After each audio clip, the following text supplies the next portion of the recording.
다 같이 묵도하심으로 주일 어린이 예배 드리도록 하겠습니다.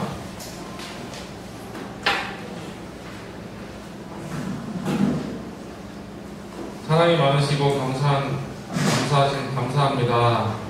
주 주일을 맞이하여 저희 발걸음을 교회로 인도하시고 이 시간 예배하게 하시니 감사합니다. 저희가 드리는 이 예배를 주님 홀로 흥행하여 주시옵시고 진정과 신령으로 드리는 거룩한 산 제사가 될 수 있도록 이 시간 함께하여 주시옵소서. 예수님의 이름으로 기도드립니다. 아멘. 사도신경으로 신앙 고백하시겠습니다. 전능하사 천지를 만드신 하나님 아버지를 내가 믿사오며 그 외아들 우리 주 예수 그리스도를 믿사오니 이는 성령으로 잉태하사 동정녀 마리아에게 나시고 본디오 빌라도에게 고난을 받으사 십자가에 못 박혀 죽으시고 장사한 지 사흘 만에 죽은 자 가운데서 다시 살아나시며 하늘에 오르사 전능하신 하나님 우편에 앉아 계시다가 저희로서 산 자와 죽은 자를 심판하러 오시리라. 성령을 믿사오며 거룩한 공예와 성도가 서로 교통하는 것과 죄를 사려 주시는 것과 몸이 다시 사는 것과 영원히 사는 것을 믿사옵나이다. 아멘. 찬송가는 우리 주제곡으로 드리도록 하겠습니다. 여름성경학교 주제곡으로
교동문 읽겠습니다. 18번 시편 103편입니다. 교동문 18번 시편 103편.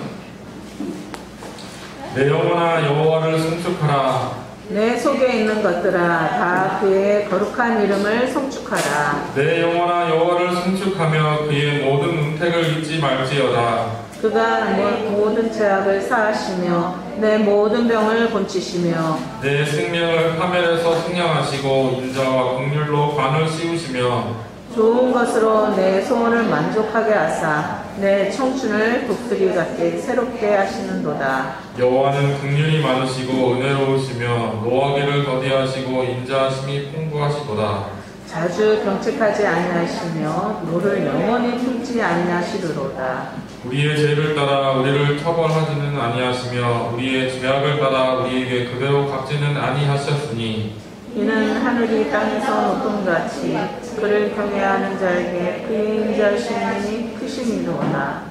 동이 서에서 먼 것 같이 우리의 죄가를 우리에게 멀리 옮기셨으며 아버지가 자식을 긍휼히 여긴같이 여호와께서는 자기를 경외하는 자를 긍휼히 여기시나니 이는 그가 우리의 체질을 아시며 우리가 단지 먼지뿐임을 기억하심이로다. 아멘. 노지을 어린이 나와서 기도해 주시겠습니다.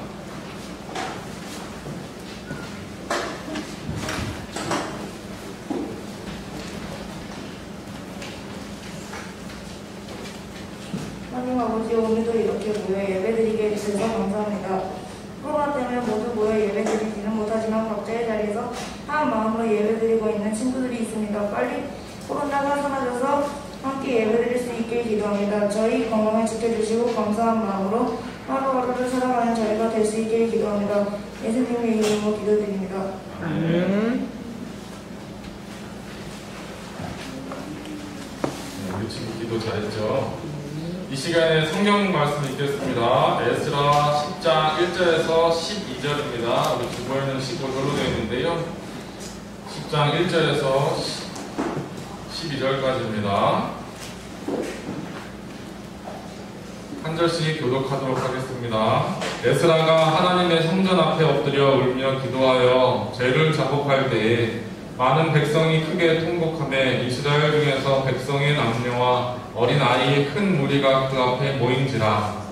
알람 사람 엘람 자손 중에 여이엘의 아들 스가냐가 에스라에게 이르되 우리가 우리 하나님께 범죄하여 이 땅 이방 여자를 맞이하여 아내를 삼았으나 이스라엘에게 아직도 소망이 있나니 곧 내 주의 교훈을 따르며 우리 하나님의 명령을 떨며 준행하는 자의 가르침을 따라 이 모든 아내와 그들의 소생을 다 내보내기로 우리 하나님과 언약을 세우고 율법대로 행할 것이라.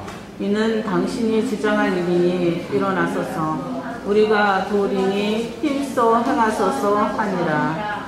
이에 에스라가 일어나 제사장들과 레위 사람들과 온 이스라엘에게 이 말대로 행하기를 맹세하게 하며 우리가 맹세하는지라. 이에 에스라가 하나님 성전 앞에서 일어나 엘리야십의 아들 여호하나님의 방으로 들어가니라. 그가 들어가서 사로잡혔던 자들의 죄를 근심하여 음식도 먹지 아니하며 물도 마시지 아니하더니 유다와 예루살렘에 사로잡혔던 자들의 자손들에게 공포하기를 너희는 예루살렘으로 모이라. 누구든지 방백들과 장로들의 훈시를 따라 3일 내에 오지 아니하면 그의 재산을 정벌하고 사로잡혔던 자의 모임에서 쫓아내리라 하매 유다와 베냐민 모든 사람들이 3일 내에 예루살렘에 모이니 때는 아홉째 달 20일이라. 무리가 하나님의 성전 앞 광장에 앉아서 이 일과 큰 비 때문에 떨고 있더니 제사장 에스라가 일어나 그들에게 이르되 너희가 범죄하여 이방 여자를 아내로 삼아 이스라엘의 죄를 더하게 하였으니 이제 너희 조상들의 하나님 앞에서 죄를 자복하고 그의 뜻대로 행하여 그 지방 사람들과 이방 여인을 끊어버리라 하니 모든 회중이 큰 소리로 대답하여 이르되 당신의 말씀대로 우리가 마땅히 행할 것입니다. 네, 이 시간 전도사님 말씀 들려주시겠습니다. 네. 다시 한번 할게요. 할렐루야. 네. 우리 친구들은 많이 왔는데 우리 선생님들이 많이 빠지셨어요. 네, 오늘 눈물의 기도, 누가 이렇게 눈물을 흘리면서 기도했는지, 왜 기도했는지 네, 하나님의 말씀을 한번 살펴보기로 하겠습니다. 우리 친구들 이 그림이 어떤 그림인지 아세요? 기도하는 링크의 손이요. 기도하는 손이요. 손. 누가 맞췄어? 저요. 예. 태환이? 그래서 둘이서 맞췄어? 아이고, 친구 좋다고. 예. 이 기도하는 손 맞습니다. 이 손은 유명한 화가가 그린 그림인데, 이 독일의 화가 알브레이트 듀러라는 그런 화가가 그린 그림이에요. 근데 이 그림은 어떻게 해서 그려졌냐 하면, 예화가 있어요. 일화가 있었는데, 듀러가 그림 공부를 하기 위해서 고향을 떠나서 이제 도시로 갑니다. 화가의 꿈을 안고, 부푼 꿈을 안고 도시를 향해서 가는데, 중간에 같은 꿈을 가지고 이렇게 도시를 가고 있는 한 청년을 만났어요. 둘이 만나서 둘은 꿈도 같고 성격도 얘기도 통해서 좋은 친구가 됐습니다. 그래서 두 사람은 서로 마음을 같이 하고 같이 돈벌이를 해가면서 열심히 그림 공부를 했어요. 그런데 지금도 그림 그리면 돈이 많이 들어가지만 그때도 마찬가지였어요. 물감 사는 것도 그랬고. 그러다 보니 듀러의 친구가 이런 말을 합니다. 야, 듀러, 네가 먼저 공부를 해. 내가 열심히 일을 해서 너 뒷바라지 해줄게. 그랬더니 듀러가 아니야, 네가 공부해. 내가 해줄게. 서로 뒷바라지 해주겠다고 그랬어요. 그런데 듀러의 친구가 아니야, 네가 나보다 훨씬 나으니까 먼저 하고 내가 그 다음에 네가 그림을 잘 타려면 그때 나를 도와줘. 이렇게 해서 듀러가 열심히 그림 공부를 합니다. 그림 공부를 하고 그리고 또 졸업을 하고 그림을 그려서 파는데 이제는 서서히 그림이 팔리는 거예요. 그래서 이 듀러가 이제 친구가 생각이 났어요. 그래서 친구한테 갑니다. 이제 네가 공부해. 내가 너 뒷바라지 해줄게. 하면서 찾아갔는데 그 친구는 이미 자기를 뒷바라지 하기 위해서 가지 노동을 너무너무 많이 했기 때문에 이미 손이 부어있고 뒤틀려 있어가지고 그림을 그릴 수 있는 손이 안 됐었어요. 그래서 그 친구는 그림을 그릴 수 없게 됐던 것입니다. 그런데 그 친구가 기도를 하는 모습을 이 듀러가 보게 된 거예요. 그런데 듀러는 자기 생각에 이렇게 그 험악한 그 손이 자기를 원망할 줄 알았는데 그 기도에는 듀러를 위해서 기도해주는 그런 아름다운 기도의 손을 갖고 있었다는 것입니다.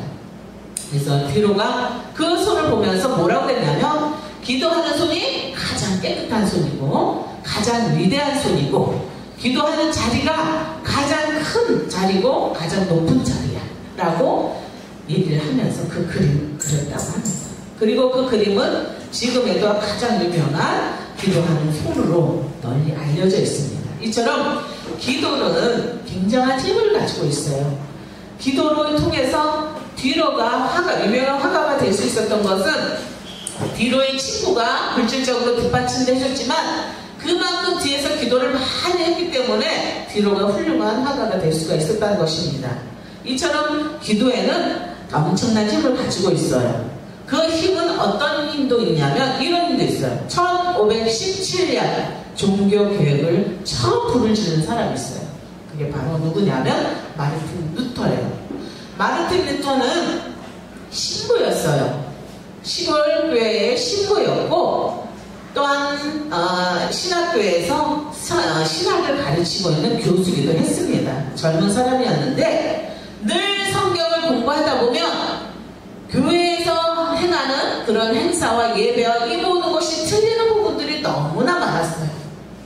그리고 결국은 95개조의 반박문, 성경과 틀리다라는 내용들 95개를 뽑아가지고 개혁 선언문 해서 그 성전 앞에, 커다란 성전 앞에, 그 문 앞에 딱 붙입니다. 그래가지고 이렇게 그런 조그만 신부가, 가난한 신부가, 시골교회 신부가 거대한 1000년 동안의 역사를 지배해왔던, 1000년의 역사를 지배해왔던 카톨릭에 대항하여서 반박문을 붙이는 거예요. 어디서 큰 바위에 계란을 탁 던지는 거와 마찬가지. 커다란 카톨릭의 내던지 이 반박문이 전 세계로 퍼지게 됐어요. 이 퍼지게 돼서 종교개혁이 일어나게 됐습니다. 그러면 종이 하나 붙여놨다고 종교개혁이 일어날 수 있었느냐? 거기에는 루터가 얼마만큼이나 많은 기도를 했는지를 살펴볼 수가 있어요. 루터는 3시간 이상을 기도했다고 합니다. 평소에. 뭐라고 했냐면 내가 만일 새벽에 2시간 이상을 기도하지 않았다면 이 날에 종교개혁이 승리의 이 날은 마귀에게 돌아갔을 것이다. 나에게는 너무나 할 일이 많다. 그러나 날마다 3시간 이상 기도하는 것보다 더 중요한 일은 없다. 종교개혁의 불을 지폈던 루터가 하는 말이었어요. 수없이 많은 할 일이 너무나 많았어요. 왜냐하면 개척자는 굉장히 피곤하고 할 일이 너무 많아요. 그리고 수없이 거대한 카톨릭의 얼마만큼이나 죽음의 위기를 맞이했을 거예요. 근데 그 위기 속에서도 능히 담담하게 대항했을 수 있었던 것은 하루에 3시간 이상씩을 기도했다는 것입니다. 그 기도의 힘으로 종교개혁은 일어나게 됐어요. 전 유럽의 종교개혁에 불을 지폈다는 것을 볼 수가 있습니다. 예수님을 믿는 사람에게는 기도만큼 중요한 것이 없어요. 그래서 기도하지 않는 것은 물속에서 물고기가 물 밖에서 살 수 있다라고 얘기하는 것과 마찬가지라는 것입니다. 예수님을 믿는 사람은, 하나님을 믿는 사람은 기도해야만이 살 수 있다는 것입니다. 그래서 기도하지 않으면 우리는 영원히 살 수 없다는 것을, 나의 영혼이 살 수 없다는 것을 뿐만 아니라 그 삶 속에서도 문제 해결할 수 없다는 것을 우리 친구들이 기억을 하고 우리도 오늘 기도하는 삶을 살 수 있기를 바라겠습니다. 오늘 우리가 함께 읽은 성경 말씀에 보면은 누가 나오냐면 에스라가 나와요. 에스라는 어떤 사람이냐 하면은 아론의 직계 후손 16대 손이에요. 아론의 16대 손이고, 그리고 그는 율법학자고, 그리고 서기관이고, 능가한 서기관이에요. 그래서 이 에스라는 어디서 태어났냐면 이스라엘 백성들이 포로로 끌려갔어요. 이스라엘 백성들이 완전히 멸망을 했어. 바벨론에 의해서 느부갓네살에 의해서 멸망을 당하고, 그리고 끌려간 에스라, 그의 아버지는 제사장 끌려가서 바벨론에서 에스라는 태어났습니다. 에스라는 바벨론에서도 태어났지만 그 가운데서도 이스라엘 나라가 아닌 외지에서 태어났지만 에스라는 열심히 하나님의 말씀을 연구하고 공부하고 또한 하나님의 말씀을 기록하는 서기관까지 일을 했던 것입니다. 에스라는 외국에 살지만 오히려 본국에 살고 있는 사람보다 더 애국심이 강했다는 것을 볼 수 있어요. 뿐만 아니라 하나님의 성전에 대한 그런 지식이, 해박한 지식이 너무너무 많은 사람이었어요. 이스라엘 백성들이 몇 차에 걸쳐서 바벨론으로 포로로 끌려갔냐면 3차례 포로로 끌려갔어요. 첫 번째는 다니엘과 세 친구, 그 당시에 똑똑한 영재들만 데려가고, 2차 때는 여호야긴 왕과 에스겔 고급 인력들이 다 뽑혀갔어요. 3차 때는 전멸, 시드기야 왕, 비천한 자 외에 다 끌려가고 그 성은, 예루살렘 성은 다 불타고 비유한 자만 남았다라고 했었어요. 그리고 바벨론으로 끌려갔던 모든 이스라엘 백성들은 그곳에서 몇 년을 살았냐면 70년을 살았어요. 70년을 포로 생활로 살았다는 것입니다. 그런데 느헤미야가 예언을 했듯이 70년 후에는 다시 귀환을 하리라 라고 했던 것처럼 귀환을 하게 됩니다. 바벨론은 페르시아 바사국의 고레스 왕에 의해서 침략을 당합니다. 바사왕의 고레스 왕이 하나님의 뜻을 알고 하나님의 뜻을 받아서 자신도 왕이 됐다는 것을 인정하고 이스라엘 백성들을 귀환을 시킵니다. 몇 차에 걸쳐서 이스라엘 백성들이 귀환을 하냐면 포로가 끌려갔던 것 3차에 걸쳐서 했던 것처럼 3차에 걸쳐서 이스라엘 백성들이 귀환을 하게 됩니다. 근데 그 귀환이 굉장히 길어요. 포로로 끌려갔을 때 짧은 시간에 다 완전히 이스라엘을 멸망했지만 포로 포로에서 귀환될 때는 굉장히 긴 시간에 걸쳐서 포로로 귀환하게 됩니다. 근데 오늘 귀환하게 될 사람은 누구냐면 에스라예요. 1차 때는 수룹바벨을 위해서 백성들이 함께 갑니다. 근데 이 수룹바벨의 사명은 뭐였냐면 하나님의 성전을 짓는 것이었어요. 그 성전을 짓기 위해서 고레스 왕은 많은 지원을 다 했습니다. 그래서 성전을 아름답게 지었어요. 아름답게 지었는데 성전을 아름답게 지었는데 글쎄 하나님의 은혜가 계속 이어졌을까요? 아니요. 그래요. 안 그렇다는 거예요. 하나님의 성전을 아름답게 재건을 했는데 솔로몬 성전을 다시 수리해서 아름답게 재건을 했는데 알맹이가 없었어요. 교육하는 사람이 없었다는 거예요. 제사장도 다시 옛날에 바벨론 생활 했던 습관적인 그 생활로 돌아가 버렸어요. 성전만 지어졌지 그 속에서 이루어져야 예배 생활이 안 됐다는 것입니다. 그것이 몇 년 동안에 이어졌냐면 79년, 거의 80년 가까이 이루어졌다는 것입니다. 그 다음 왕인 바사왕의 다음 왕인 아닥사스다 왕이 에스라를 부릅니다. 아닥사스다 왕도 하나님의 은혜를 입은 왕이었어요. 그래서 에스라를 불러서 다시 본국으로 보냅니다. 사명은 성전은 지어졌지만 그 이스라엘 백성들을 영적으로 깨우치기 위해서 에스라를 보냅니다. 성경 지식에 해박하고 하나님의 말씀에 해박한 이 에스라를 보냅니다. 그때 보낼 때도 백성들을 함께 보내고 많은 재물을 주어서 보냅니다. 성전은 이렇게 불 꺼져 있고 성전에서 항상 제사를 드려야 되는 그 시점에 아무도 없었어요. 지금 현재 우리와 같지 않나요?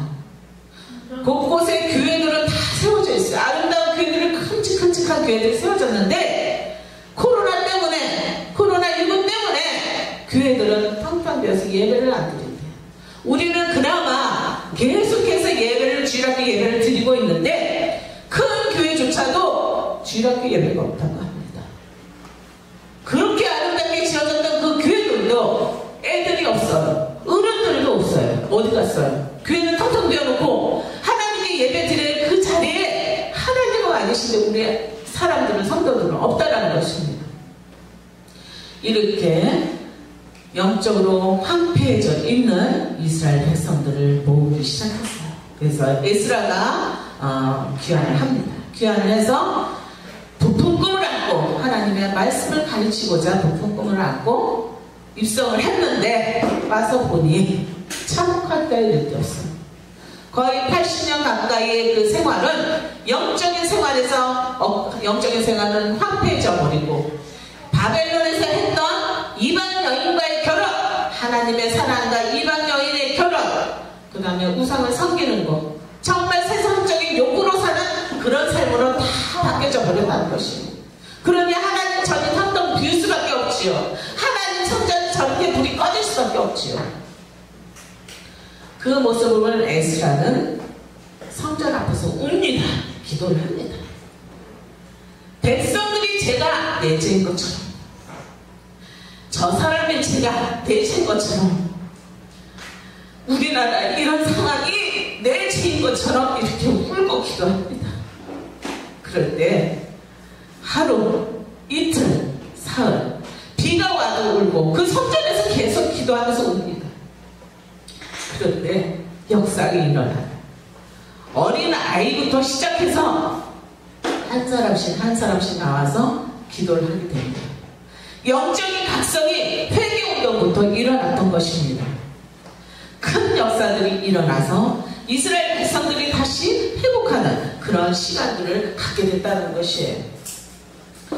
그렇다면 하나님께서 응답하시는 눈물의 기도, 에스라의 그 눈물의 기도는 어떤 기도였을까? 어떻게 기도했길래 그 꿈쩍도 안 하던, 정말 세상 속에서 세상 사람들과 똑같이 살았던 이스라엘 백성들이 회개하며 같이 함께 울면서 기도했을까? 어떤 기도였기에? 먼저 첫 번째, 죄를 회개하는 기도였어요. 우리 3절, 1절 말씀 한번 다 같이 한 목소리 읽을게요. 시작! 에스라가 하나님 성전 앞에 엎드려 울며 기도하여 죄를 자복할 때에 많은 백성이 크게 통곡하며 이스라엘 중에서 백성의 남녀와 어린아이 큰 무리가 그 앞에 모인지라. 에스라가 며칠을 비가 와도 울고 계속해서 그 앞에서 울면서 기도를 했어. 그러다 보니 그 기도에 백성들도 감동이 됐어. 그래서 한 사람씩 어린아이들 와서 깐 여인들도 와서 어른들도 와서 제사장들도 와서 죄 짓고 살던 그런 고위 관리들도 와서 함께 울면서 기도합니다. 날 좀 용서해 주세요. 내가 잘못했습니다 하면서 자문하며 기도합니다. 가장 큰 죄는 죄도 죄지만 그 죄가 하나님의 마음을 아프게 했다는 것이, 하나님의 마음을 아프게 한 죄가 가장 큰 죄였다는 것이, 에스라는 그 마음이, 하나님을 아프게 했던 그 마음이 내 마음에 와닿기 때문에 에스라는 그렇게 통곡을 하며 기도를 했던 것입니다. 저 사람의 죄도 내 죄같이 보였고 이 사람의 죄도 내 죄같이 보였고 모든 사람의 죄가 내 죄같이 보인 것입니다. 우리도 내 죄를 회개할 수 있는 우리 친구들이 되길 바랍니다. 이렇게 하나님은 에스라의 진실한 눈물의 기도를 들으시고 이스라엘 백성들에게 은혜를 끼치셨어요. 그래서 이스라엘 백성들도 회개를 합니다. 근데 그 회개가 어떤 회개냐면 바로 제사장조차도 이방 여인과 결혼했다는 것이에요. 또한 옛날처럼 우상을 섬기는 그런 죄를 졌다는 것입니다. 왜 이것이 이방 여인하고 결혼하는 것이 죄예요? 박건우도 아버지 누구야? 저 축구 선수 그 선수와 스위스 스위스 여인과 결혼해서 예쁜 아기를 낳잖아요. 이렇게 혼혈 아이가 얼마나 예쁜데요? 라고 얘기하겠지요. 그런데 이 이방 여인과의 결혼은 이스라엘 민족에게는 종교적인 문제였다는 것이에요. 그 종교적인 문제는 위에 올라가면 누굴 말하냐면 솔로몬 임금을 얘기해요. 솔로몬 임금. 솔로몬 임금은 어떤 사람이에요? 하나님으로부터 많은 축복을 받은 사람이에요. 하나님 성전을 지었고 1천의 양의 하나님께 드렸던 번제를 했던, 그래서 지혜를 하나님으로부터 받았던 그런 왕이었는데 그의 정치는 어떤 정치였냐면 외교 사절과 다른 나라의 공주들과 결혼을 했어요. 근데 그 결혼이 몇 명이나 했냐면 1000명이나 했어요. 후궁을 드리는데 1000명의 후궁들을 드렸단 말이에요. 그러면 그 후궁들이 그냥 왔을까요? 자기네 나라에 섬기는 우상들을 다 가지고 왔어요. 그래서 그 우상들 때문에 이스라엘 민족이 남북으로 갈라지게 된 계기가 됐던 것입니다. 이처럼 이방 여인과의 결혼은 종교적인 문제가 있었기 때문에 이스라엘 민족한테는 큰 죄라는 것입니다. 그래서 하나님이 하지 말라는 것은 하지 않아야 된다는 것이에요. 이런 부분에서 잘못된 거, 바로 이방 여인과 결혼했다는 그것이 큰 죄라는 것을 깨닫게 됐던 것이에요. 이것을 놓고 죄에 대해서 회개를 했던 것입니다. 그러면 또한 기도는 그 죄만 해결했을까? 그럼 죄를 끊어버리는 그 이유가 있어야 될 거야. 결과가 있어야 될 거야. 두 번째 어떤 기도였냐면 죄를 버리는 결단의 기도가 있었다는 거예요. 무슨? 다 같이 한 목소리로 시작! 죄를 버리는 결단의 기도. 죄를 버리는 결단의 기도. 내가 죄인임을 알아. 내가 이제 이방 여인과 결혼을 했기 때문에 죄인임을 아는데 이제 이것을 끊어버려야 되잖아요. 그래서 뭐라고 했냐면 3절 다 같이 한 목소리 읽겠습니다. 시작! 곧 내 주의 교훈을 따르며 우리 하나님의 명령을 떨며 준행하는 자의 가르침을 따라 이 모든 아내와 그들의 소생을 다 내보내기로 우리 하나님과 언약을 세우고 율법대로 행할 것이다 라고 했습니다. 뭐냐면 죄 증거를 가차없이 끊어버려. 내가 이방 여인과 결혼해서 애도 낳고 잘 살았는데 이것이 하나님 앞에 죄라면 이것을 끊어버려. 그래서 사랑하는 아내, 사랑하는 자식 다 다시 본국으로 보냅니다. 바벨론으로 보냅니다. 이렇게 자식들을 눈물을 새기고 다 보냈어요. 이것이 죄와 끊는 훈련입니다. 우리도 마찬가지예요. 하나님 앞에서 내가 죄를 짓는 게 가장 어떤 것을 죄를 질까? 너무 게임에 빠져있어. 이것이 죄예요. 그러면 하나님 나 이거 안 할게요 라고 끊어버려야 돼요. 또한 남한테 거짓말을 함으로 인해서 남에게 피해를 줬다. 그럼 내가 거짓말한 죄를 회개하고 다시는 거짓말을 하지 말아야 된다는 것입니다. 이처럼 죄를 고백했으면 죄에 고백한 것에 행동이 따라와야 한다는 것입니다. 자복하는 것은 회개하고 나면 다시 죄를 짓지 않도록 할 수 있는 결단까지 해야 된다는 것이에요. 죄를 버리겠다는 결단은 훨씬 더 앞으로 나가는 힘찬 그런 각오까지 있어야 된다는 것입니다. 이처럼 에스라의 기도는 이런 기도였어요. 마지막 어떤 기도였기에 하나님이 감동하셨을까? 다 같이 한 목소리 시작! 거룩한 다짐의 기도 있었어요. 거룩한 다짐. 어떻게? 뭐 하겠다는 다짐? 3절에 빨간 글씨만 한 목소리를 읽겠습니다. 시작! 내 주의 교훈을 따르며 율법대로 행할 것이다. 이제는 바벨론의 생활 습관대로 살지 않고 무엇대로 산다고? 하나님의 말씀대로만 살겠다고 했습니다. 이것이 오늘의 에스라의 기도였고 이스라엘 온 백성의 기도였다는 것입니다. 에스라의 눈물의 기도, 간절한 기도였어요. 이런 기도였기에 하나님의 응답하셨고 그 강팍했던 이스라엘 백성들의 마음까지 다 녹여서 전 백성이 다 회개하는 놀라운 역사가 일어났다는 것입니다. 우리 친구들 마트에 가면 이런 애 친구 있지. 엄마 나 저거 사줘. 안 사주면 울 거야. 많은 사람들한테 창피하게 울 거야 하면서 막 땡깡 부리는 친구들 보지 않았어요?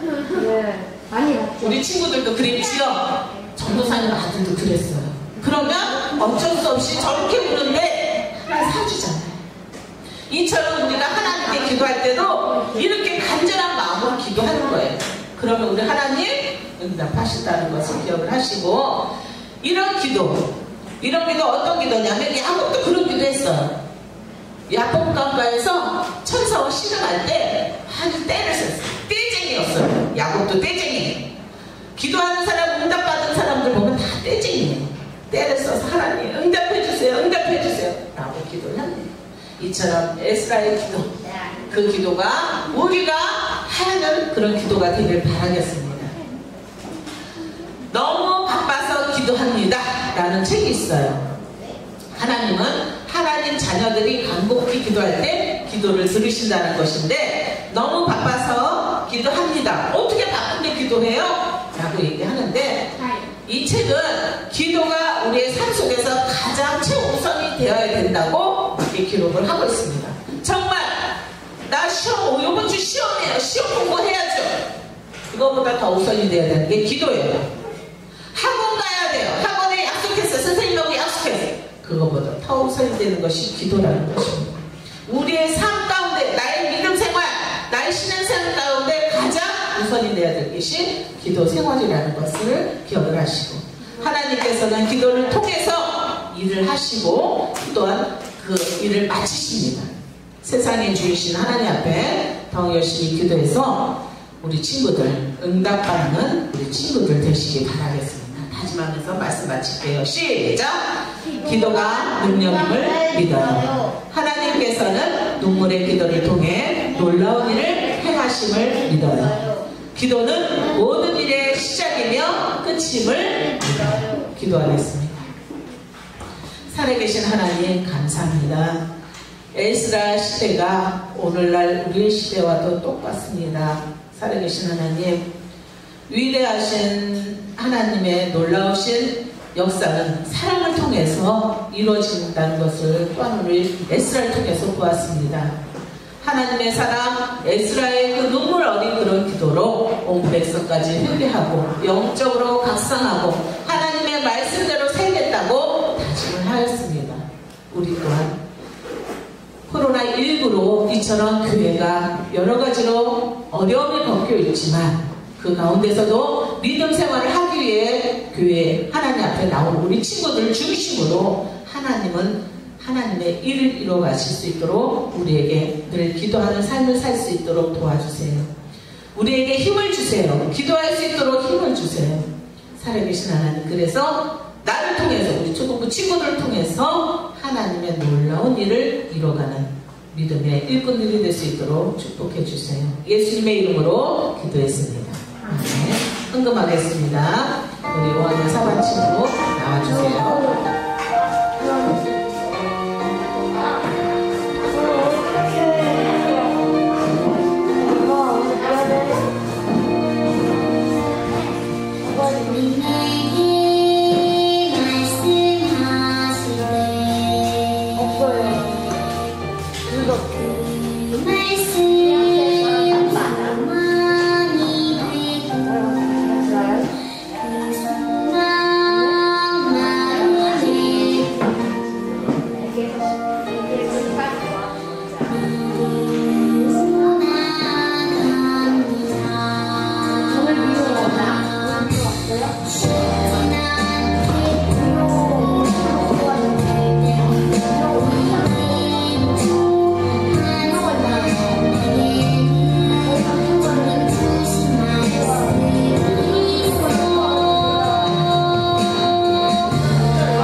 기도하겠습니다. 고마우신 하나님 감사합니다. 예전이나 현재를 사는 우리 오늘날에나 이처럼 영적으로 황폐해져서 우리가 하나님을 찾아야 할 일 때에 하나님을 찾지 않고 세상에 나가는 일로 바빠 있는 이런 시대에 우리를 불러주신 거 감사합니다. 에스라처럼 우리를 사용해 주세요. 복음의 도구로 사용해 주세요. 하나님의 백성들을 주님께 돌아오게끔 우리를 통해서 역사해 주세요. 하나님, 조그만 정성 하나님께 드립니다. 이 정성이 쓰여지는 곳에는 하나님의 영광이 나타나게 해주시고 우리 친구들의 믿음이 무럭무럭 자랄 수 있도록 축복해 주세요. 살아계신 하나님 감사드리며 예수님의 이름으로 기도했습니다. 예, 다음 주부터 우리 성경학교가 시작됩니다. 그래서 10시 50분까지 오셔서 찬양하고 10시에는 바로 예배 들어갈 수 있도록 합니다. 성경 공부 교재가 어제 금요일날 우편물로 집으로 다 돌아갔어요. 뭐가 들어갔냐면 가정 예배지 8월달 거, 7월 오늘 거 해서 6장과 그 다음에 성경학교 공과책이 들어갔습니다. 그래서 예배지는 매주 한 장씩, 그거는 주중에 우리 친구들이 집에서 가정에서 할 수 있게끔 이렇게 문제와 그리고 성경과 공부를 할 수 있게끔 그렇게 해놨고, 그리고 사과표가 있어요. 공부를 했으면 내가 양심껏 거기에 사인을 하시는 거예요. 공부했습니다. 사인해서 확인을 하시고 그렇게 하시면 되고, 다음 주일날 오실 때는 그 성경학교 공과책을 가지고 오셔야 돼요. 그냥 와요? 빈손으로 와요? 성경학교 공과책을 가지고 와요? 공과책을 가지고 와요. 빈손으로 오면 여기 공과책 없어요. 다 우리 친구들 집으로 보내기 때문에 공과책 여기는 없어요. 남는 게 없어요. 그러니까 다음 주에 올 때는 꼭 공과책과 그 다음에 필기도구를, 그 다음에 성경책 가지고 오시면 되겠습니다. 그리고 다음 주에는 8월 생일까지 함께 진행하기로 하겠습니다. 예. 그리고 영상으로 그동안 예배를 드렸던 우리 친구들이 이렇게 하나씩 나오는데, 영상으로 예배를 드리는 친구들은 뭐를 하냐면 말씀을 듣고 느낌점을 간략하게